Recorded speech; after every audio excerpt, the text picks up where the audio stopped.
من مصر دورنا مصاريو عانا أيا يجو ميل ولا فديا هبينيمو أيا هبينكي بوضع شاكيستان كدي بس ده حدا واحد دور كنا بروح كويشيان قف كسر السوشيال ميديا هي سي بلاتفورم كسي إنه صار ديجو عاو يا وحي دعي أنتي بوي صار ديجان رجي كلنا فيدباك بهلان كومنتس بهلان مدبان هلين كي أنا هلين بنت صار دقاقي أيا يسوق ده أوي أيو تعبانة أيو وحي من بلدك ماشو قلاي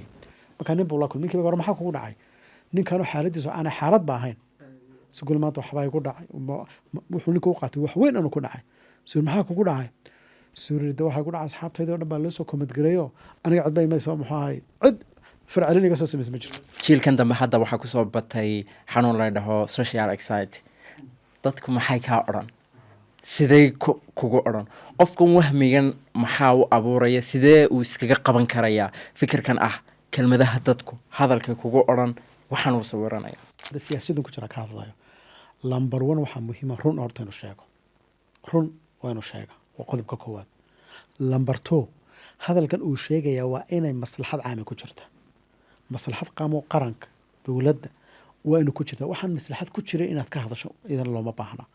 لمبر 3 كلام محا مهمة وحن أتكهذا اللي زاد شيء شخصي وين أنا أباري كان هو مهال بودكاست وحنا إذا نص عصينا إياه أنا جواه بلال مصطفى بسم الله السلام عليكم ورحمة الله وبركاته مررك قاركود مس أوران كرتا waxaan noloshaada dhaqaajin la amaba ku haystaa in ay tahayba kelmad lagugu iri 10 sano ka hor ma isleedahay hadalkan ka soo baxaya maalin walba aad oranaysaa awood nooceeyu isleeyahay ma isweydiisay awoodda kelmadu leedahay iyo sida nolol u bedeli karto qofeed nolol kalena u dhisi karto mid u baabiin karto mid kalena u dhisi karto haddaba maanta waxaanu isweydiinaynaa su'aasha ah waa maxay awoodda ay kelmadda weedhu leedahay waxaan barnaamijka inoo soo jeedin doonaa insha Allah ustaad professor Mubaarak Aar oo ku takhasusay arrimaha sharciga ustaad ku soo dhawow Mehal podcast aad buu salaamad xashib bilaa soo dhawow saaxib ustaad aad baad ugu mahadsantahay waqtigaaga quruxda badan iyo sida aad nooga soo qayb gashay maanta waxaanu ka hadli doonaa kelmadda awoodda ay leedahay su'aasheena koobaad inaan kaga bilaabanayna kelmaddu awood ma leedahay haddii ay awood leedahayna ma noqon kartaa mid nolosha bedesha run ahaantii kelmaddu awood way leedahay oo waxaaba jira dee xadiis rasuulullahi maxamed sal slam uu leeyahay in bayaanka iyo hadalka cad ee fasiixi sixir baa ku dhex jira yacni wax qofka soo jiita ayuu leeyahay saa daraaddeed baa kelimaadka caalamka dee waxaa jira markaad eegto hadda qur-aanka xataa dee ibliis kelmad baa lagu qabsaday إبليس كلمة أنا خير منه خلقتني من نار وخلقته من طين بالو قبصة وكلمة عالم كان ممكن تسوي تو كلماتكو سيدو ده بس من بالله هذا بكلمة ده يساميت إذا ما كانوا كهذا لينو وحس لو وافقسين أنت بدن خبراء كهذا لا قفك بني آذن ك يهور مركيسة النفسيات كيس وحي كليهن بني آذن كوحي إسبدله مركي مسكح دي إسبدشو قفك مسكح ديسة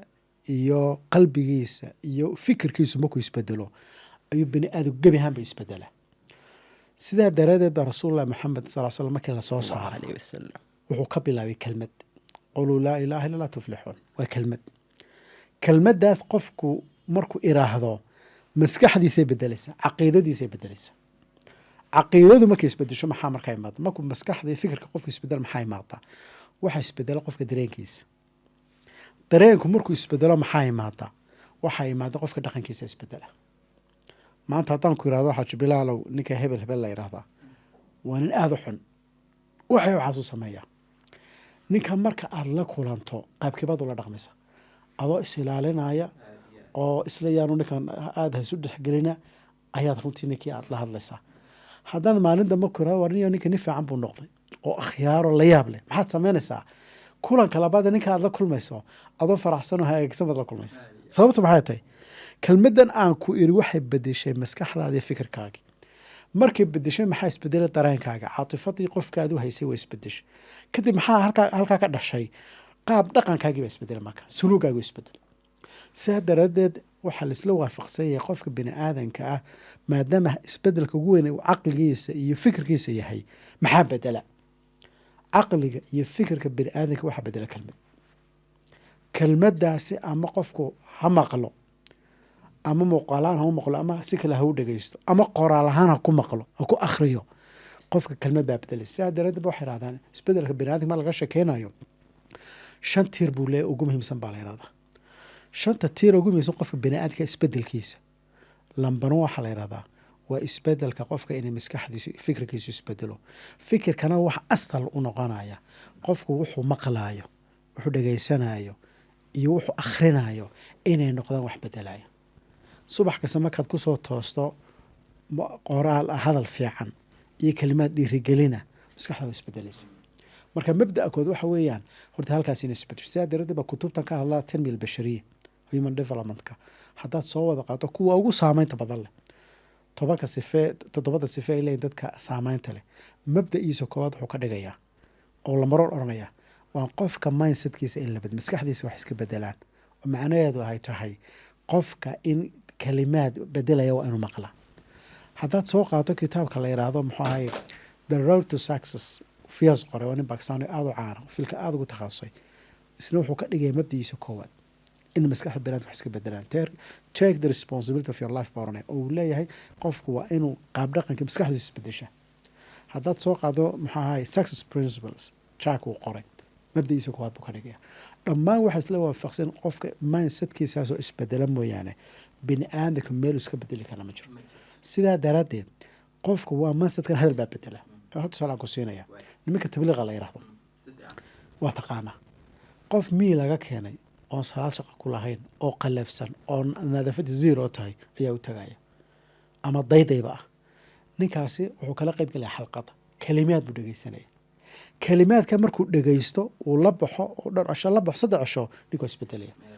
waxaad arkaysaa ninkii oo nadaafadiisu ay la yaab tahay dhaqankiisu la yaab yahay dabeecadiisi isbedesho wax kasta maxaa qofkaa bedelay waa kalimaad markaa kalimaadku horta saameynta intaa leeg ayay leedahay waynu fahanay kow waxaanu ka soo bilownay weedhi maanta waan isla fahanay inay saameyn leedahay haddaba inagoo dib u soo yara dhaadhacayna waalidku hadal buu idhaahdaa waalidkiisa weeru ku tuura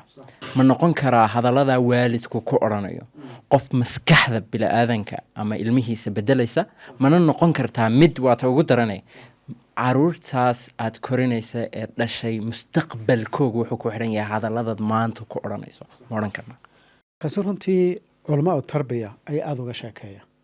waxaana yidhahdaan qofka yaraa ciyaalka wuxuu bilaabmaa qiyamkiisu waxay abuurmaan laga bilaabo muxuu ahayey 3 jir ilaa 9 jir inta u dhaxaysa bay yidhahdaan waa waqtiga ugu muhiimsan yahay qofka yar ee qiyamkiisu ay bilaabmaan waqtigaa wax kastuu maqlo oo wax kastuu arko wax kastuu dhegeysto saameyn buu ku sameeyaa kalimaadka ay waalidku ku leeyihiin ama dhiirigelin ha noqdaan ama negative ha noqdaan labaduba saameyn bay ku leeyihin waxaa la mida macalinku dugsiga ugu tagayaa kalimaadku ka maqlaayo qofkaa yar macalinka ka maqlaayo aabbaha uu ka maqlaayo hooyada uu ka maqlaayo saameynta ugu badan bay ku sameynayaan saa dareed bal isla waafaqsay waqtiga noocaasa waa waqtiga la yidhahdo qofku markuu waqtigaa ku yahay waa waqtiga hal abuurkana uu leeyahay wax kasta inuu qaban karo amisay imika toyoran dhale baa jirto dawal waa 3 jir 3 jir weeyaan waxbay dhigataa marka casharka loo qoro waxaa sax maha kaagu keega ka saxsan sabab garan way qofka yar markuu da'daa yahay wuxuu aaminsan wax kasta inuu garanayo soo maad garan marka waqtigaasi waa inaad kalimaad fiican marka ku abuurtaa oo dhiirigelin ah oo niyadda aad ugu dhisayso markaas ayaa qofku wanaagga u sii kacaya xaqiiqadana waa inaad si yaroo saxa kolbaad ugu tilmaamtaa waxa qalada iyo waxa saxa waliba inta badanna waa in wax muuqaalka iyo qof bini'aadamka iyo qofku markuu saameynta uga kule wax muuqaalka la yiraahdo saameyn weyn buu ku leeyahay hadal muuqaalkii waxay wata qiso yaroo la yaab leh oo macaan muuqaalkeedii wadata markuu daawado aad maalinta hore ka sheekeynaya marka waa muhiim qofku markuu da'daa yahay wax kaloo muhiim ah leadershipka hadda marka laga sheekeynayo waxa leadershipku wax la isweydiiyaa ma u dhalasha mise wax la baran karo waxa inta badan culumada leadershipka yiraahdaan boqolkiiba waxay yiraahdaan maxaa 96 waxa weeyaan oo wax la baran karo boqolkiiba 2 waa loo dhasha oo dadka qaar baa leadernimada u dhashaba boqolkiiba 2 ilaahay baa mu abuurna hatta ma haday bartaan hatta si faan uma keenayaan haddaba markay ka sheekeynayaan labada u dhalashada aba waxay rahdaan waxay ku timaadaa guriga uu qofku ka soo jeedo ayaa ku soo abuura hogaaminta saa daradeed haddaad iminka taariikhda eegto qof kastoo hogaamiye caalamka soo maray gurigiisa haddaad eegto dadka kasoo baxa hogaamiyaal bay noqdaan waayo guriga kalimaadku maqlaayo iyo sheekooyinku maqlaayo iyo wuxuu aabba ka sheekaynayo waxa markuu dhegaysto qofku wuxuu u samaysnaanaya hogaaminta baa u bilaamaysa aakharka waxaa qofkii yaroo lagu leeyahay wuxuu noqday markiiba hogaamiye aabihiibuu ka dambeeyey aabihii maam inta badan waa noocaas sababta wax kale maaha waa gurigan iyo aabbahan hooyada saameynta ay ku leeyihiin kalimaadkiisu qofka yara ku leeyihin ehelka laftigeega ehel iyo qaraabo xataa imika waxaa jira mararka qaarkood dacaayadaa laysku sameeya eheladu dhexdooda ama hadallaa laysku tuuraa ama even saameynta ay ku leedahay qofka ama maskaxdiisa ama ilmaha ehelada ku hareereysan adeeradii ma mid lamidaata waalidka may ka duwan tahay ma isku midba runtii horta qofka yar bulshada ku hareereysan dhammaan suge waa baniaadamka waxa bedela waa guriga waa dugsiga iyo deegaankan uu gaarhaya ehelka iyo qaraabada kalimaadka uu ka maqlaya dhiirigelinta farxad bay qofka sameyn marka waalid habaryartii iyo adeerkii ilaa maanta dugsigii waxaana loo sheegay inaad wax fiican samayso kan qofka yar aad buu farxaya maalinta negative ay ka sheegaan waa saas leeg maalinta xaqiraanayaan waxba ma tihid ay tiraadaan waxba ma qaban kartidna qofka aad buu niyad jabaya marka waa saameyn weyn way ku leeyihiin laakiinse waxay kaga duwan waalidku markasoo ag fadhiya marka kelmaduna ku celcelintay power awood ku yeelata markastoo lagu celceliyo qofka ay galaysa maanta haddii imika inta dabadda u baxdo qof kaa soo horbaxo karaaniyo maanta timaaga waxba ka siiya wadaar shakiyaysaa hadduu mid labaad ku yidhaahdo shakiguu soo xoogeysanaya mid saddex hadduu ku yidhaahdo waad aamintayba soo baad garan marka kayara intaa ciyaalka intaa marka lagu celceliyo kalimaad noocaasa saameyn bay ku samaynaysa ma jirtaa hadal ama kelmad weer lagugu idhi mar aad kuu saamaysay amaba aad cid intaad ku tidhi noloshooda aad ka dhex aragtayna wallahi runtii imika kelmad dee gaar oo haddaan oran karo kelmadaas ay bedeshay saraxatan ma xasuusto laakiin waxaan ogahay de maalin kasta kalimaad fiican baan dhegeystayo macna ii sameeya saraxatan nolosheedana qayb ka ah bale waxaan oran karaa marka aad kelimad dhegeysan weydo ku dhiirigelisa oo aad sidaas iskaga ahato hoos baad u dhacaysa mar kasta oo ay badan tahay waxaad dhegeysanaysay waxa ku dhiirigelinaya kor baad u soconaysa waana xaqiiqo jirta maanta tusaalahaan kale haddii kasoo qaada salaada jamaacada aad ku hooseyso ood dhegeysato dad sheekh ka sheekeynaysa jamaacada iyona waajib tahay iyo siday wanaag u leedahay haddaad ku celceliso isbedel baa kugu dhacay haddaad joojiso salaadii inaad jamaacadii joojisaa laga yaaba dabcan markaa waan dhegeystaa runtii waana waxla rootiinka ah bay ka mid tahayba inaan markasta dhegeysto wax dhiirigeliya wax runtii anfaca adduunya aakhiraba oo waxaan oran karaa oxygen aan qaata maalin kasta ama qoraal akhris ha noqoto ama maqal ha noqoto ama muuqaal ha noqoto waxaana runtii markaan kuu sheego dadka ugu badan dhegeysa waxaa kamid ah sheekh mustafa ilaahay khayr ha siiye marka waa muhiim qof kasta runtii inuu dee uu dhaqankaa yeesho waa muhiim oo taasi waxaas le waa mid aada muhiim marka loo imaado cid aan dhiirigeliyey de inta wanigan barnaamijyada duubada aragtida garaysa barnaamijyada inkasta oo aanan ahayn dadkan sida seriouska inta u duubaan joogtaya ma yihi wuxuu iga yahayuun hob yaroo marka aan yara firaaqada helo ayumaan ku yar turtaa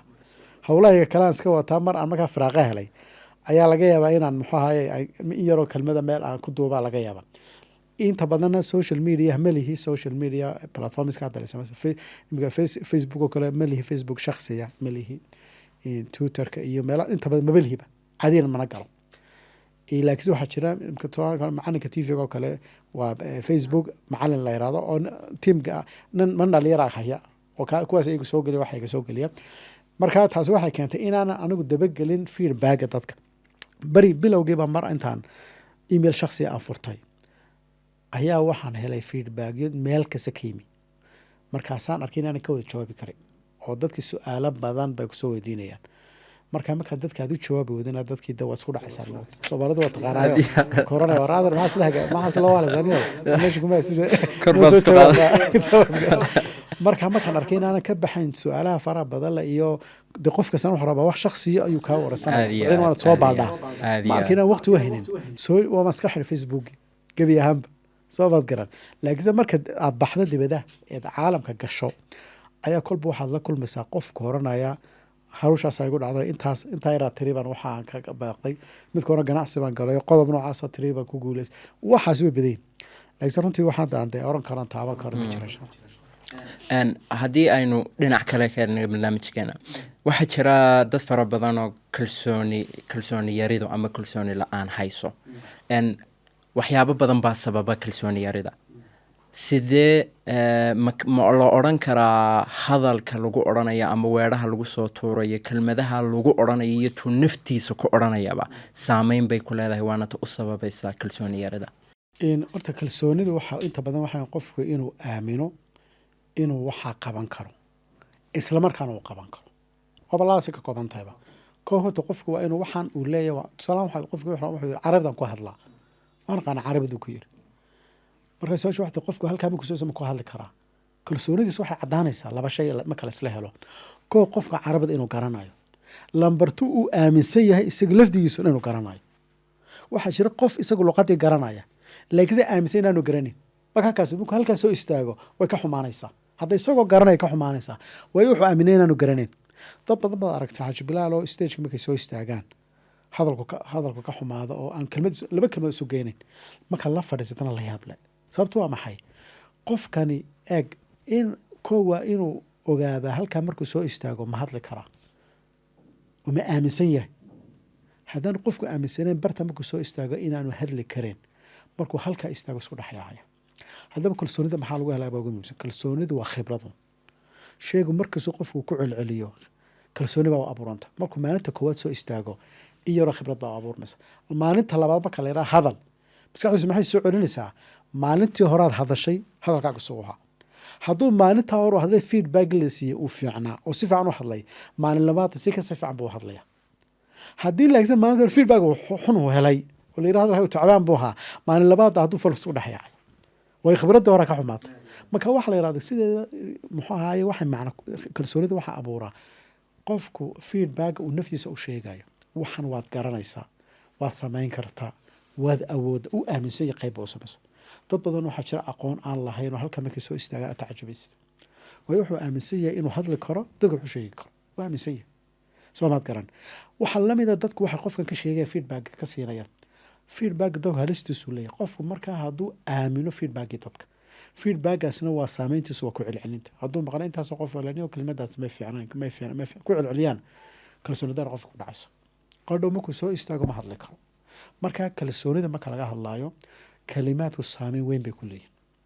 isagu uu isu sheegayo oo naftiisa u sheegayo wax waad qaban kartaa waad saameyn kartaa waa sidanaata saameyn bay ku leedahay muuqaalkiisa la mid ah qofku isagoo caadi muuqaalkiisu fiican ayuu wuxuu aaminayaa inaan qurux badnaynba haddaba aaminada marka laga sheekeynayo waa ku celcelinayda qofku markuu ku celceliyo maskaxdiisa dhowr jir ku soo celceliyo ayuu waxaan aaminaa marka la iskama aamino iminka haddaad maanta rabto inaad ninbaa wuxuu rabaa jaadka inuu joojiyo jaadka markuu raba inuu joojiyo waa inuu naftiisa ku abuuro jaadku inuu xun yahay siduu u abuuri karaa ku celcelin naftiisa gudihiisa caqligiisa baatinka waa inuu geliyaa in jaadkan xun yahay marka markuu ku celceliyo maalin kasta iyo jaadkan waa xun yahay jaadkan waa xun yahay caafimaad darradiisa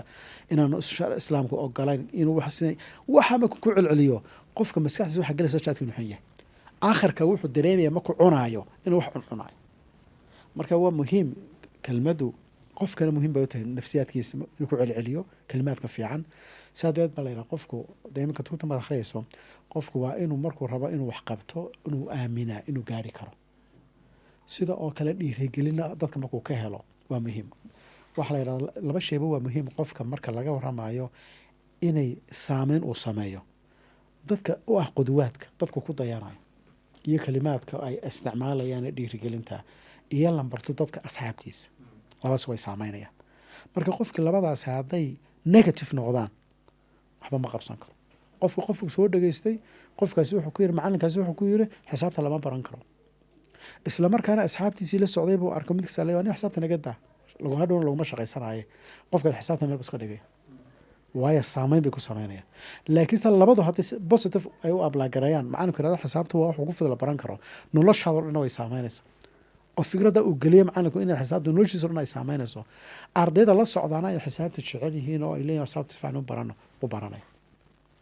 marka waa muhiimad gaar ah xagga kalsoonida horta hawshaas ku leedahay. kelmadaha uu qofku ku celcelinayo noloshiisa ku qaabeynaya ama ku bedelayo mustaqbalkiisa ku bedelayo de waxa baynu odhan karaynaaba waxa weeyaan awoodaha qarsoon ee bini-aadanku ayna ogeyn in hadalka uu ku celcelinaya maskaxdiisa ay saameynayso maskaxdiisa markay saameysana ay inaad maqasho mooyaane waxaa jira qolinka reer galbeedka manifestation samee bay qofka ku idhaahdaan state markii de qorshe la dejinayo waa buugagu inta badan ba way ka hadlaan waxay koranayaan qorshahaad sameynayso kalimaadka dee kugu dhiirigelinaya inaad waxa gaari karto inaad qaban karto inaad kan way ku dhiirigelinaysa mid baan ku oga anigu waxaan ku ogay dadka qaar imanka markaad eegto dad qaar baa jira negative ah kalimaadku cabiraya dalku shaqa ma taalo korab jir weeye meesha wasaaraddu taga uu caayaya qofka noloshiisa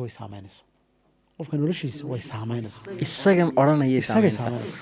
dadka kale isagaa waxa akhrinaya waxba ma qabsan karo shaqa buu is oranaya u tartama wuxuu aaminaya maxaan u tartama ku leeyahay already suldaamaha dadkan wada keenay wasiir baa keenay mana helayada uu leeyahay ma helay shaqada waana xaqiiqo dhacday weeyaan qof kastoo waxaa ku sheekeeya anigu waan og qof kastoo ku sheekeeya inaan waxba aanay jirin meeshaa kama dhaqaaqaya weligii laakiinse qofka hadduu yirahdo war nin shaqada haddii aan galo waan heli karaa saraaxat wixii diidi karaa ma jiro naftiisa u sheego oo kadibna uu kaambeynkeeda galo dalfiiri kaambeynkeeda buu gala cid alla cid islee saaman bal kule ayuu raadiye imtixaankii buu diyaar u helaya qofkaas marka dadka negative-ka uun kalimaadkoodu ay negative wada yihiin adugu bal fiiri dadkaasi noloshooda ciriiri baabay noqotaaba gebigaba nolosha dhan buu qofka ciriiri dareemaya xataa hadduu gurigiisa gudihiisa xaajiyadda ciriiri ba isla dareemaya waayo wax kastay soo hordhigto beriis bay keenaysa waxna naga daba bilaa madax baalkaad noo keentay maanta ma wax kala duwid marka gebigiisa qofka xataa la nool ciriiri buu wada dareemaya waayo noloshii kuma raaxsan karo qofkaas hadalka aad ka sheegaysa baynu kusii soconayo waxaa kale oo kalsooni la-aanta sababa ama qofku u baqasho ku abuura waxaana ay idhaahdaan jiilkan dambe hadda waxaa kusoo batay xanuun la dhaho social anxiety dadku maxay kaa odhan sidee kugu odhan qofkan wahmigan maxaa u abuuraya sidee uu iskaga qaban karayaa fikirkan ah kelmadaha dadku hadalkay kugu odhan waxaan uu sawiranaya qodobkaas xaaji bilaalow qodobkaasi waxaa abuuray social media way berigi hore lisma arki karayn berigii hore qofku markuu wuxuu doono ku hadlo cid kusoo jawaabaysaa iminka qofkii kelmaddu iraada uu qoro ama social media markiiba comment buu helaya feedback buu helaya markiiba waxa la rabaa ruuxaaga waa qalad qofkii kalimaadka way gubayaan cudurrada casriga soo baxay ka mid tahay saraaxada weliba cudurro halisa qofka hadduu commentka social media uu dhagaysto oo waxa laga sheeganayo u akhriyo oo dadka qaabka ula dhaqmo u isbedelaya qofkaas saa darteed ba dad badan xanuunaa ku dhaca weliba mid baan ku ogahay dadkan inta badan social media ku jira caanka ee taqaano eed aragto in badan oo kamid wax xanuunsanaya xanuunka wax kale umuu keenin komadka u keenay komadka laba mid weeyaanoo mar qofku waxa uu ku sameynayaa markastoo la komad gareeyo maskaxdiisu qabsanaya hadduu markaa uu social media soo dhiga muuqaal oo wax ka hadla uu waayo oo wax shargareeye waayo oo xanuunsanaya wana xasuustaa maalin baa nin masri dhowran oo masaariyo caan ah ayaa iyagoo meel wada fadhiya habeennimo ayaa habeenkiiba wada sheekaysteen kadib saddexdii dhowrkii dhanba waxay ku heshiiyeen qof kasta social mediahiisii platformkiisii inuu soo dhigo caawa iyo wixii dhacay intiiba way soo wada dhigeen raggii kalena feedback bay heleen comments bay heleen mid baan helin kii aan helin ba intuu soo dhaqaaqay ayaa isagoo dee ooyayo tacabaana ayuu wuxuu yimi building meeshuu galayay markaa nin buu la kulmay ninkiiba hore maxaa kugu dhacay ninkanoo xaaladiisu aanay xaalad ba ahayn sugul maanta waxbaa igu dhacay wuxuu ninka u qaatay wax weyn anu ku dhacay suur maxaa kugu dhacay suurida waxaa ku dhacay asxaabtayda o dhan baa loo soo komadgareeyo aniga codba imaysa muxuu ahay cid fircalin iga soo samaysa ma jirto markaasaan yaabay buu yiri yani waa cudur caadiya qofku inuu dadka ka sugo inay wax ka sheegaan oo wanaag ka sheegaan waxaana ugu fiican qofku wuxuu qabanayo waxaad qabanayso bini aadanka marka laga hadlayo qaabka loola dhaqmo waxaa laga bini aadanka sida caadiyan markaan ka hadlana qaabka u dhaqmo 6 darajo lagu dhaqmaa dhaqanka bini aadanka ku salaysan yahay markaad rabto qof inaad la dhaqanto yadha mid ka mid baad ula dhaqmaysaa mid waxa weeyaan qofkan aad kula xidhiidhaya eed wada dhaqmaysaan inaad ula dhaqanto siduu kula dhaqmay si ka xun qof baa social media kaa soo caayay comment xun ku sameeyey qofkaasi inaad ula dhaqanto sidaa si kasii xun oo la dhaadhacdo waxaan darajadaasi waa xagga dhaqanka marka laga sheegayo akhlaaqiyadka xagga ugu hooseysa taa mid darajo ka sareysa jirta qofkan kula dhaqmaya qaabka kula dhaqmay mid la mid ah inaad ula dhaqanto sidaa uu kula dhaqmay uu ku salaamay adna waad salaamta idina waa darajo kale midtaa ka sii saraysaa jirtaa qofkan qaabkan uu kula dhaqmay si ka wanaagsan inaad ula dhaqanto oo ah qofkii uu ku salaameen soo maaha salaam baad u raacisay waad waraysatay waad maxaa lasii fadhiisatay yani qaabka qaab ka fiican baad ula dhaqmay darajo taa ka sii saraysaa jirtaa qaabka qofkan uu kula dhaqmay inaad ula dhaqato qaabkaad adigu jeceshay lagula dhaqmo waa darajo kale yani qaabkaad jeceshay lagula dhaqmo adiga dii lagu dhaweeyo lagu marxabaysiiyo qaabkaa inaad ula dhaqanto taa mid kasii saraysaa jirtaa qofkan inaad ula dhaqanto qaabku ilaahay qofka yiri qofka ula dhaqmo ilaahay wuxuu leeyahay qofka iithaar sameeya u sabr hadduu qofka ku caayo dulqaad sameeya inaad qaabka u dhaqanto oo qofka xataa wax kaa sheega iska dhaafto qofka adigu wax siiso dadka wax u hadiyeyso taa mid kasii saraysaa jirtaa qofka inaad ula dhaqanto qaabkaad jeceshay adiga ilaahayna kula dhaqmo ilaahayna inuu caafiya jecel soo maaha wax kastoo samsa in lagu qamaad rabto marka waxaa la yidhahda bini aadamka marka la dhaqankiisa haddaad istiraado dadkan aad la dhaqmayso kalimaadka kugu oranaya aad ka sugto markaa falcelin meel xun baad gelaysa waa inaad ula dhaqantaa darajaadka dhaqanka qofkii ku caayay kasii saraysi markaa noloshaadi waxay gelaysaa xaalad la yaab leh waxaana markasta main ku noqonaya ood ogaanaysaa in raaligelinta dadka lama gaadho bini aadanka inaad raaligeliso werigaa gaari mayso keliya focuskaagu ha noqdo ilahay wuxuu raaligeyay waad badbaadaysaa marka laakiinse haddaad raadiso in bini aadanku raalli kaa noqdo anigu imika social media waan ka hadlaa soomaad garan intaasoo meelood baan ka hadlaa marka qaar baa waxaad ka hadlaysaa qodob xasaasiya oo aad og tahay dadka qaar inay cadhoonayaan miqyaas waa inaad leeyahay marka miqyaaskaagu waana kuu cadi maxaad ku qiyaasaysaa hadalkaaga marka miqyaaskaagu markuu yahay waar anigu wixii ilaahay raalli ka yahay waan oranaya that's all hadday ku caayayaan iyo hadday ku macno kuu samayn mayso marka xataa ammaantan macno kuu sameynen waayo adiga hadafkaagu u cadi laakiinse haddii ka horan aad u hadlayso dadku inay ku ammaanaan ay raalli ka ahaadaan maxaa kugu dhacayaa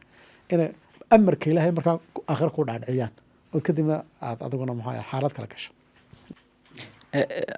qodobka aad hadda sheegtay ee social mediahi hadallada laga odhanayo hadda siyaasiyiinteenu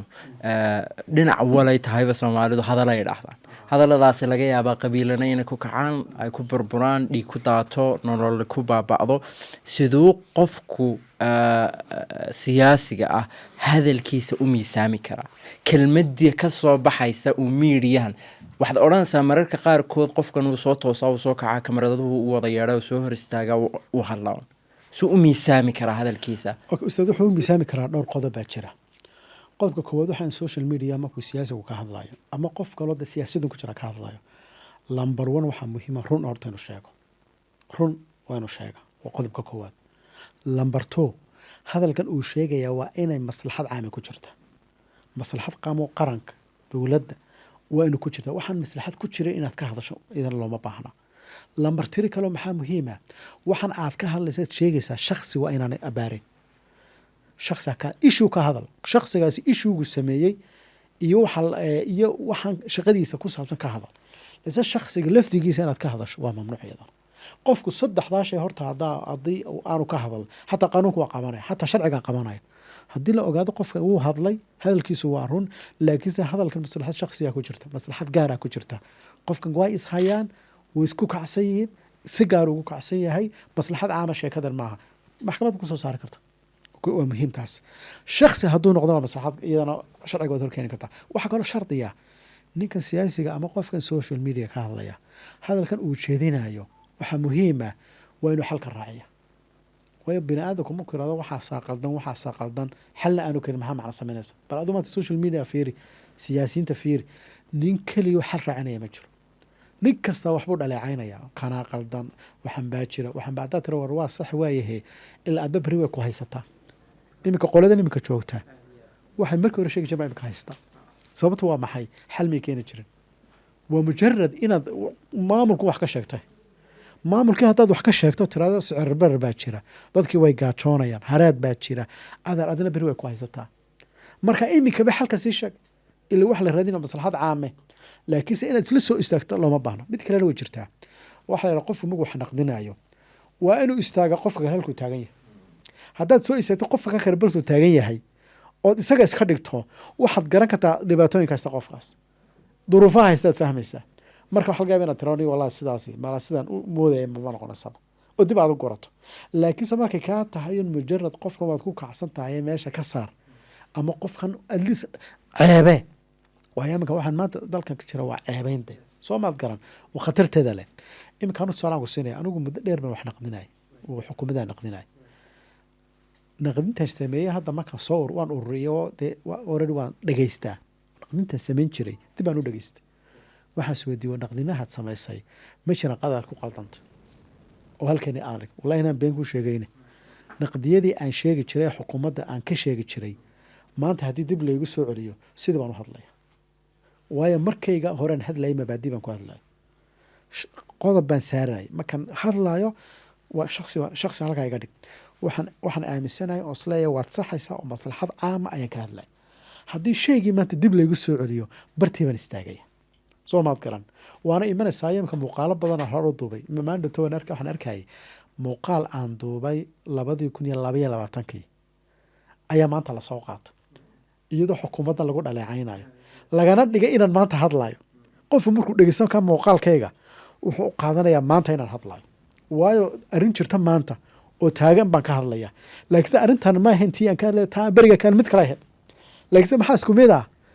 mabaadida isku mid mabda beriga ku hadlayay maantana uu taagan yahayo haddii xukuumadda waxba ka bedeli weydo u haystaa daas waaba waxaan ku ogahay muuqaalo badanaan duubay oo wada mabaadida ku salaysnaa qoradan imika joogtana way qabsanaysaa waayo waxaan markaa ka hadlaya haddii imika dhacaana daliil bay noqonaysaa laftigeedu wixii waa ninka madaxweyne hore waxaasa ku dhalayna xukuumaddii hore waxaan ku dhalay xukuumaddeen may bedlin soo maaha dee wuu haystaa iyadana daas waaba muhiima u tahay inuu qofku isqiimeeyo hadalka aad jeedinayso maalin aan maanta inba lagala xisaabtamaya maxkamad kale aad istaagaysaa aakhira ah lagu leeyahay hadalkaaga haye hadalkaagu markaa hadduu noqdo hadal dee aan sax ahayn oo been ah ama wax kale ku jiraan oo wax kale aad ula jeeday oo ku xumayn oo ahaa dee waa lagugu qabsanaya haddiise wanaag iyo nasiixa aad ka wadayna dee waad ka badbaadaysa marka mushkiladda in haystaa wax kala maaha maanta dalkeena markaad eegto waxaa haysata kelmad xumo markaad eegto kelmad xumo kelmaddaasi waata dadka kala kaxaynaysa kala fogeynaysa dhibaato badan u keenaysa koley aakhiro xisaabi way taalaa nabi maxamedna sal allahu alayhi wasalam waa kii inagu yiri kalimad tayiba sadaqa qofku mas-uuliyad baa saaran hadduu madax dhaqameed yahay iyo hadduu madaxweyne yahay iyo hadduu yahay wasiir iyo qof caadiya hadduu yahay iyo mid qoysaba hadduu yahay qofku mar kasta uu ka fikirayana taa aad sheegtay mabaadi waa inuu ku socdaa fikirka iyo kelmadda uu ka hadlayo aadna waad ugu mahadsan tahay inaad ka baraarujisay arrinta haddii aynu kusii soconno dhinaca kale markaynu ka eegno qoyska laftigiisa kelmadaa dhici karaa kelmad ka soo baxday labada daraf mid ka mid ah inuu guri dhan burburiyo siduu qofku markaas u weelaynayaa isaga laftigiisu isagoo ku eegaya emotionalkii xaasnimada iyo emotionalkii qoysnimada siduu u weelaynaya kelmadaha ka soo baxaya ama uu miisaanaya horta ustaad balal hawshaasi aad ba u badanta burburka qoyska maanta somalilan haddaad eegto intiisa badan waa hadal weeyaan hadal labada qof ay isku yidhaahdeen weeyaan hadalkaasaa u horseeday inay isfuraan labada qof hadalkana waxa weeyaan qofka meel buu ka taabanaya kelimaadka xunxun ee labada qof isqaba isku idhaahdaan way ka duwayen kelimadaha kale marka dawadiisuna waa hal shay dawadiisu waxa weeyaan labada daraf ee isqaba markuu mid kelmad iraahdo ka kale inuu aamuso aanu ka jawaabin qaba intaasba xalkiisu waa inta inuu kelmadda lagugu yiri aad ka aamuso qofkaasi markaad ka aamuso kelmadda uu kugu yiri isaga dib u fakir akharka dib u soo noqon ku raali gelinay laakiinse adna mid ka daran haddaad tiraahdo kelmad ka daran imaado orada shaydaanka baad ka faa'iidaysay khalaas reerkaasi waa ku deynaya khatar kalena uu leeyahayo markastoo kalimaadka laisku iraado caruurta hadday maqlayaan saameyn bay ku samaysaa maskaxdooda way dishaa caruurta noocaas caruurta guryahooda laysku haysto labada qof isqabaa is haystaane ciyaalkuna dhegaysanayaan ciyaalkaasi khatar bay ugu sugeen inay xumaadaan kalimaadkaasna saameyn xun bay ku yeelanayaan waxbarashadooda iyo mustaqbalkoodaba marka waa meelaha runtii ugu muhiimsan ee dadkeenu inay ku baraarugaan kelmadda wanaagsan xataa waxaa laynoo ogolaa been soo maad garan kelmad marka laba qof oo aad ogtahay inay isku kacsayin oo isku xun ayaa islaamku wuxuu gelinayaa been u kala sheegto kelmad been inaad sheegto at least maxaa la rabaa in la soo dhaweeyo soo maad garan marka reerkiina waa saas leeg gabadh iyo ninkiis qabeen kalimaadka wanaagsan inay isticmaalaan jacaylkuna siiso kelmad buu ka bilaabmaa soo maad garan kelmadna uu ku dhammaadayo kelmad xun oo tiraadaba baalkaba kala tuuraysa soo maad garan marka waa muhiim ustaad aad baad umahadsan tahay dhinac kale markaynu haddana eegno waxaad moodaa bulshada laftigeega miidiyahan waatan maalin walba microphone lala hortaagan yahay bal iyaga laftigooga mararka qaarkood waxaas odhanaysaa ismaba odhanayaan qofkani haddii uu 10 sano kadib ama 5 sano kadib uu is arko inuu dareemi doono xanuun fara badan hadalladan uu odhanayo sidaynu u baraarujin karnaa bulshadeena aynu ugu odhan karaynaa kuwa wax duubaya iyo kuwa akhlaaq xumada duubayaba warbal joojiya sidan oo sidan waa loo idiin dhaamaaya horta alaama salaa dadkan social media ku jira iyo dadkan saxaafadda ku jira ee inta badan muuqaalada duuba hadallada duuba run ahaantii waxaan oran karaa waa khatara naftooda ku soo socda mustaqbalka kelmad aad duubtay oo aad tiri dhowr sano kadib markaad dhegeysato adaa isla yaabaya hadday qalad tahay marka runtii waxaan oran lahaa horta qolada saxaafadan ku horeeya qolada saxaafaddu berigii hore runta markaan kuu sheego aad bay wanaagsanaan jireen oo warkooduna war saxa buu ahaan jiray laakiin imika waxaa soo baxay nin kasta wuxuu raadinayaa cid daawata waxaa lagu tartamayaa muxuu ahaayey numberka muxuu ahaayey daawadayaashaba lagu tartamayaa shareskaa lagu tartamayaa commentkaa lagu tartamaya qofka markaa muxuu sooranayaa ninka saxafigii waxa qariiboo lala yaaba soo duub wax dadkuba ay ka yaabaan social mediana sidiisa systemku ku salaysan yahay baa wuxuu yahaybaa qaraa'ibtaa la iskugu geeya waayo waxaa la rabaa qofka inuu baalka aanu ka dulkacin kelig markaad siiso scroll saa u saarto markaad aragto kana haddana mid kala yaab badan aad sii aragto haddana mid kala yaab badan maskaxdaas uu qabsado oo qaabka kambaniga ay u sameeyeen baa qaabkaas marka ninka yara miskiinka wuxuu raadinaya virus ciddaa wata kadib wuxuu ka fakerayaa wax dadka soo jiidanaya kadib maxaa soo jiidanaya hadalka wanaagsan ma soo jiidanaye kelmad adag ama cay ah ama wax kale ah oo qariib ah la keeno daasoo waa imika waxaad aragtay social media haddaad eegto xataa saxafiyiintiina waaweyn shaarica dadka imika wareystaan berigii hore halkii la wareysan jiray de khubaro iyo dad waaweyn iyo way ka tegeenba shaarica hargeyso istaagaya inaa yaro salladeedii wadato oo geeri waxba ogeyn ay ku qabanayso odhanaya dhegeyso suuqa maanta maxaa ka jira idina isma oranayso war badan maayo iska oranayso halgaaba in yaroo qosol layna tiraado in yaroo iska wax ku tuurto intiiba waxay u kala kicinaysaa barnaamijkiisa yara wuxuu markaas oranayaa berina mid kale soo qabo laakiin taasi dhaqanka dadkii dhaqankoodii bay dilaysaa dadka dhaqankoodii way dilaysaa saraxata marka negative bay keenaysaa imika tusaale yar baan ku siinayaa sanadkii u dambeeyey waxaa inta badan ay isku dayeen muuqaala inay ka duubaan ardayda imtixaanka galaya media Soomaaliland ayaa u badna marka muuqaalay duubi jireen imtixaankii marka imtixaanka laga soo baxo ayay waxay u tagayeen dadkii ka soo baxay ardaydii su'aalo weydiinayeen waxaa ka mid ah maxaad mustaqbalka rabtaa inaad noqoto ma jaamacad baad gelaysaa inanta ameenka wuxuu iska oranaya waa jaamacad geli maayo waan tahriibay baa oranaya maxaa jaamacad galaa kuwii jaamacada ka baxay halkan fadhiya markaasaa muuqaaladii noocaaba waxay noqdeen muuqaalo aada loo daawado saameyn bay ku sameeyeen waxbarashada dalka dadku ma ogee sanadkii dhowato numberka ardayda jaamacaadka galay way ka yaraayeen sanadadii hore waayo ardayga yare aan war badan haynin ee suuqa jooga marka la yaraado intaasoo midiyay soo daayaan jaamacadii waxma yaalaane maxaayay kaale iska tahriibne maxaa ku dhacay marka negative ayay saameyn ugu sameeyeen waxbarashada dalka caafimaadka lamid ah dhacdooyin badan oo caafimaad baa jira oo intaa maanta dhacaya dhacdooyinka caafimaadka waxa la rabaa process sax in lagu saxo wixii qaladay dhaca laakiinse markaynu boomboonino oo aan kasii badbadino dad badan baa wax lacag raadin kara dad badan baa si qaldan u adeegsanaya markaa midhi markaa khataro waaweyn horta baalku ayuu leeyahay xagga saxaafada marka la eegaya dadkan kale ee soo gelinaya tusaalahaan kale dad baa jira asraartooda soo geliya arrintaas khatar bay leedahay wuxuu oranayaa maanta waan safrayaa xaqaa'iqda qisaska la sheegay waxaa ka mid ah mid baa intuu soo geliyay berrito hore waan safrayaa ayaa markuu safray gurigiisa loo weydaartoo la jabsaday tuugii jabsaday markaas alaabtii ka qaatay isagaa sii sheegay inuu beri safraayo marka asraartii dhammeeda qoysku sheegaya waxaa lamid a caruurtaada inaad social media soo dhigto waa waxyaala aadka loogu fiicaya ilbaa ku dhici karta waxaa jira intaasoo qof oo ilaahay ilma aanu siinin muddo raadinayay dariiq kasta maray markaad sidaa usoo tagto 5 caruura oo cadcad asaa usoo dhigto oo isla sawirto qofka maxaad ka filaysaa ishiisu inay kugu dhacdaa laga yaaba marka khatar weyn baad ku gelaysaa markaa social mediahan dadkeena ay ku jiraan khataro badan buu ku leeyay oo hadallada iyo muuqaalada ay duubayaan mustaqbalka ku keenaya haddana ka taxadirin noloshan aan maanta ku suganahay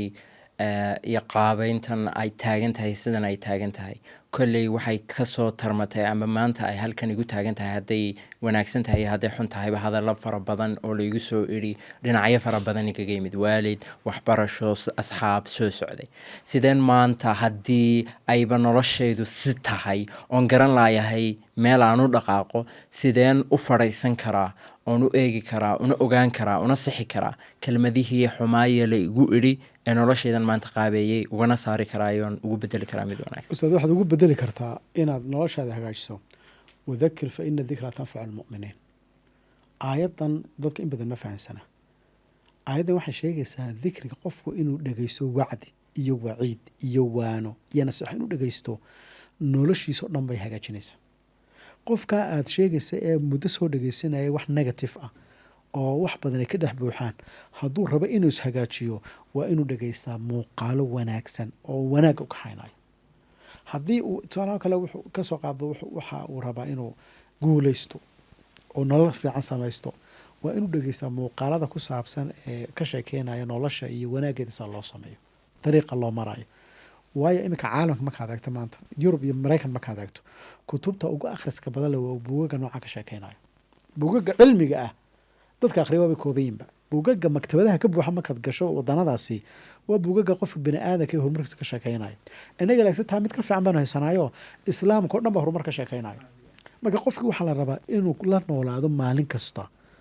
inuu wax akhriyo waxna dhegeysto wax wanaagsan hadduu taa ku dadaalo maalin kasta sameeyo waxaa la yihahdaa waa uu guuleysanaya sidaa daradeed wadaad maanta kutubta qaar markaad akhrido waxay ku oranayaan dadka saameynta caalamka la soo maray sifooyinkai wadaagan waxaa ka mid ah inay subax kasta ama maalin kasta ama muuqaal dhiirigelina dhegeystaan ama ay akhriyaan wax dhiirigelina buug dhiirigelina oo nolosha wax ka bedelaya waayo qofku markastuu uu dhegeysto maqlo noloshiisa sii hagaagisa marka inuu qofku caado ka dhigto waa waxyaalaha saameeya qofka bini aadanka noloshana uu horseedo inuu halkaa u socdo haddaad aragto qof aan waxba dhegeysanayn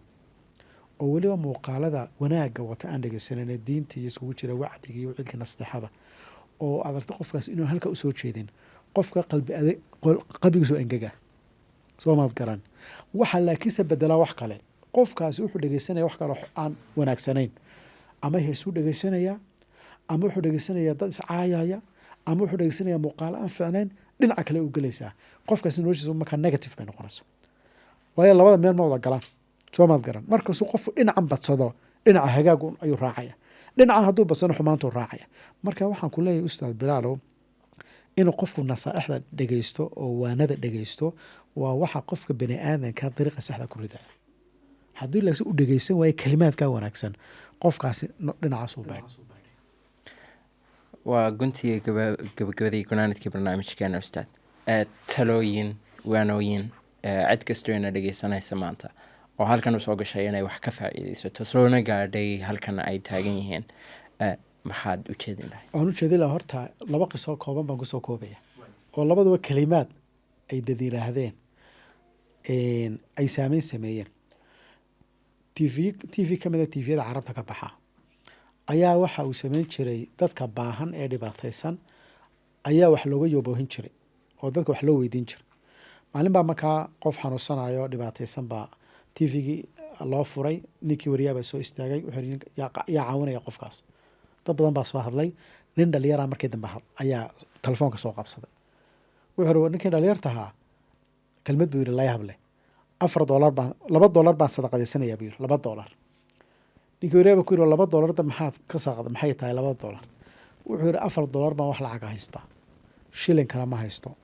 dhaqaalana malihi aad baan bilaa shaqaanahay xaaladeyduna ma fiicna ninka qofka aad waxu yaboohinaysana xaaladiisa aad baan uga naxay dee marka $4 baan haysto dee labaan kusoo daqadaystay labana anigaa reebtay waaya had maadsantahay buu yidhi telefonkii ba iska dhigay ninkii labaad baa qabsaday telefoonka tvga la soo hadlay wuxuu yidhi dhegeyso anu waxaan ku yaboohayaa 4,000 lacag gaadhaysa labana waxaan siinayaa ninka qofka aad tiri hawshaasi u baahaya qalliinka labana ninka dhalinyarta waxba haysan ee telefoonkii ka horeeyay soo qaraacay ayaan siinaya kii ku xigaa soo hadlay sidaas in leg buu yiri qofka soo hadla wuxuu yidhaahdaa intaana waxaan siiyey qaybtaana ninka aad u yoobohinayso inta kalena ninka dhalinyartaa baan siiyey ninkii dhalinyartaa lacagtii markii la ureyaba horta ninkii baahnaaba lacagtiisa la kufargarey kadibna ninkii dhalinyartaa lacag fiican baa loo ururiyey tvgaba wuxuu sameeyey inuu ninkii dhalinyartaa gaar loogu yeedho oo ninka dhalinyartaa hala wareysto ninkii dhalinyartaaba loo yeedho tvga baa lasoo fadhiisay waxaa la yidhi bal waran bal xaaladaadan nooga waran wuxuu yidhi wallahi niduna xaaladdeeduna dhalinyaraan ahay master baan haystaa shaqa ma haysto waan raadiyey waan waayey maalintaa dhowtana xaaladdeeda waa adkado dee ninkii meesha waxaan ka naxay in qofkii aad u yoobohinayseenoo doonigii $2 siiyey marka xaaladdeed oo sidaa intaa markuu sheegay baa telefoonkii lasoo qabsaday sharkadihii dalka yaallay sharkadihii baa se soo dabagalay mid kasta anaga shaqa ku siinan oo kuu diyaar halkii baa ninkii dhalinyarta isagoo farxsan uu ka tegey ninkaa dhalinyarta maxaa uu kaga duwanaa dadkii kale kelmad yaroo fiican wuxuu yihi $2 baan haystaa 4 baan haystaa 2 baan siiyey xaaladda ninkana waan ka naxa hadalkaa yaree kooban ayaa wuxuu saameyn ku sameeyey dadka qulubtiisii oo dhan marka kow horta waxaa muhiim ah kalimaadkaa fiicane qofku ee qalbiga ka soo ga-aya ee dareenka wataa binaadamka way saameeyaan haddii kelmadu dareen ay wadato qofku way saameynaysa waxaa kaloo idan xasuustaa qiso ku dhacday nin odaya ninbaa udaxay ahayd oo suuquu tegay wuxuu soo iibsaday wan buu soo iibsaday wankii markuu soo iibsaday wax badan buu haysan uu guriga keenay oo isyiri xidh wankii markaa ayuu wankii fakaday wankiiba markuu fakaday baa dee jaarkii dadkii la jaarka ahayn xaafadii ayuu dhex yaacay odaygiibaa daba orday wankiiba siduu u ordaayay guri galay wankii gurigii saa markuu u galay ayaa ciyaalkii guriga joogeen maasha yidhaahdeen maasha allah udxiyada ilaahay baa inoo keenay waa tobankii la inoo keenay ciyaalkii baa yidhi guriga joogay hooyadooda guriga fadhidaa waxay tiri war aamusa bay tiri ciddii udxiyada idin keeni lahayd maanta waxay ku nooshay godkay ku jirtaa maanta way dhimatay marka cid udxiyada idin keentay ma jirtee mala qof buu kasoo fakaday wankan iyo balaradoo daaradda eega cidda daba socota ninkii wanka daba socda u maqlaya markaa intaas kelmadda islaantaasi leedahay u maqlaya odaygii baa soo galay qolkii wuxuu dhegeysta wankan idinkaa la buyir wankan idinkaa la idin keena marka waxaan sameynaya waan idin xidhaya wuu xidhay ku wareeji shilin maaha inankas waxaa ma haysto wax yar buu haystaa wuxuu waan soo baxaya waxaan siri bal suuqii haddana bal wan kale oo taban bal oo iska bixin karta bal raadso anoo markaa soo socda markaa ayaa waxaan arkay nin waran badan wada udxiyo badan buu wadaa suuqu geynaya ninkii baan jooji guri warniyow bal kala soo dhabaxa mid ka mid a wuxuu warniyow ninkii watay baa daba socdee bal ha ku yimaadee isku kii watay markii markuu warniyow waxaan rabaa niyow suuqa ma tegi kara halkan inaan kuwan adiibinaysaan xabad aan kala baxo kala soo bax buu yiri way xabadda ku cashado kala soo bax saasaan u eegay oo mid u eeg tii aan bixiyey laftiga layga qaaday buu yiri ayaan soo qabtay buu yiri marka saa soo qabtan karo wareer waa tan imsaad iga siinaysa ninkii baa wuxuu warniyow ninkii udxiyadan lahaa wuxuu yiri wanka koowaad free baad ka dhigaysaan waa sadaqa weyn waa hadiyad wanka koowaad lacagba maaha war maahe waa sadaqad buu ninkii lahaa baa yiri halkii baa laygu siiyeyo ilaahay igu siiyey one free isagoo laygu abaalguday kayga laftigiisa sidii baan guriga ugu tegay anigoo faraxsan oo dee soo hela biyo marka waxaan la jeedaa kelmaddii islaantu ay tiri waar aabihin waa dhinto cidna ma jirto ayaa ninkaa maskaxdiisa qabsatay marka kalimaadka waxaa la yidhahda bani aadamka way saameeyaan waxaan kusoo koobaya markaa dadkiina runtii waxaan ku baraarujinaya kalimaadka aynu leenahay weliba social media aan ka leenahay ee ummadaha kala kicinaya dadka isku diraaya ee qalafsan ee xumaanta wata kalimaadka waa layna weydiinaya qof kasta kelmad uu sheegay waa layna weydiinaya waa layna weydiinaya waxaa ka fikireen macno yaroo dadba waxay ka fikirayaan in comment yaroo laga bixiyo iyo qof yaroo ammaana iyo dadkana qofku way sii hadlayaan al hebel geesi baa tahay oo khatar baa tahay ku dheel waxaas kusii ay ku waalayaan kuwaas hadhow haddii lagu qabsado waxay koranaya waa nin wad qaldanad bay koranaya hadda kuwa ku ammaanaya markaa laguma qaldamo marka qofku kelmaddu leeyahy waa inuu iska ilaaliya waar kelmad hadhow lagu raaci karo ama shareecanaha lagu raaco ama aakhiraha lagu raace cidna ha u geysan bini aadamka kelmad way dhibtaa kelmad aad qof ku tiri way duminaysaa qofka intaasaan kusoo kobaysan raxmatullahi barakaatu aad baad umahadsantahay jazaak allahu khayr idinkuna aad baad umahadsantihiin sida quruxda badan eed barnaamijka ula socoteen waxaana rajaynayaa qof kasta oo halkan soo gaadhay inuu coli doono uu maskaxdiisa bedeli doono kelmadihii uu odhan doonana uu maanta wixii ka dambeeya ka fiirsan doono aad baad umahadsantihiin sii faafiya muuqaalka jazaakum allahu khayr asalaamu calaykum waraxmatullahi wabarakaatu